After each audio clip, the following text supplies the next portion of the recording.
Okay. Sorry guys. This is my second part of my beginner tutorial.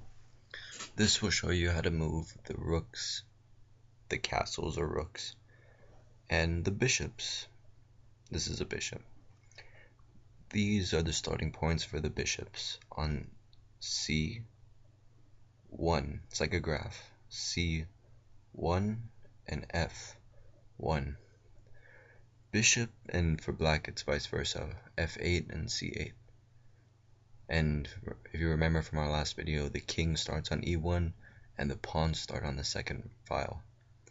Now, let's start with the rook. The rook is the easiest.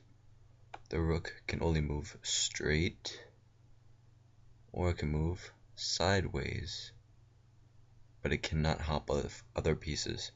Since I have a bishop on C1, my rook can only go here, or it can go all the way here, or even take this pawn, since it is my enemy's pawn.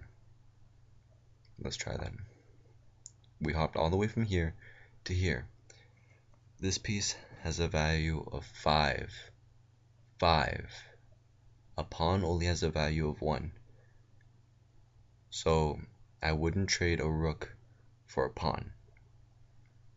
Now, this rook can only move here, or it can take on here.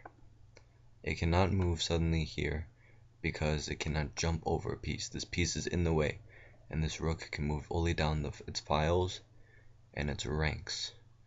So let's take this rook here. Now, let's move on to the bishops. The rooks is a fairly basic context. Ranks and sideways. Sideways and ranks. It's that easy. The bishops move on diagonals. So this bishop can move here. This bishop can move here.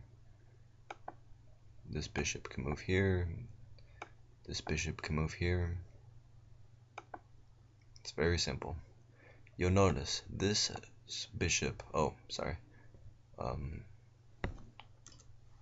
yeah, we just took the other guy's bishop. Alright, you'll notice that since this bishop is on a light square and it can only travel on diagonals, this bishop will never be able to go into a dark square. Therefore, this bishop only is worth 3 points. Once again, a rook is worth 5 points, a bishop is worth 3 points, and a pawn is worth 1 point. Now you might be asking, what do points matter? Isn't checkmate the only thing that matters? Well, these points are hypothetical. It's just something to keep in mind while playing chess. No one will ever actually tally your points and will have a result of who won or not. It doesn't work that way. The goal of the game is checkmate, which is why the king doesn't have a value. So, since this bishop is on a dark square, these little brown squares, this bishop will never be able to get onto this square, onto a light square, because it is always dark. This bishop can, and a bishop can move backwards, by the way. Yeah. Just like this, but only on its diagonal. Very simple. This bishop can take the rook over here. That's really the bishop and the rook. Now, I'm going to try and show you from this position how the pawns and the bishops and the rooks can all try to come together, I guess, how they respond. Okay. Well, this pawn can move out too, right? Yes, but then this bishop can just snatch the pawn up because it's on the diagonal and the pawn was helpless. But there's a bishop right up here, very sneaky, who just recaptures, and now white has made a big mistake.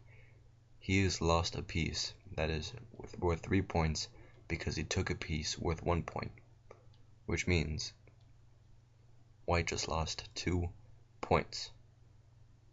Like I said, the points are hypothetical, but you'll understand later how they matter so much. Thank you for watching this video, and this is how the bishops and the rooks move.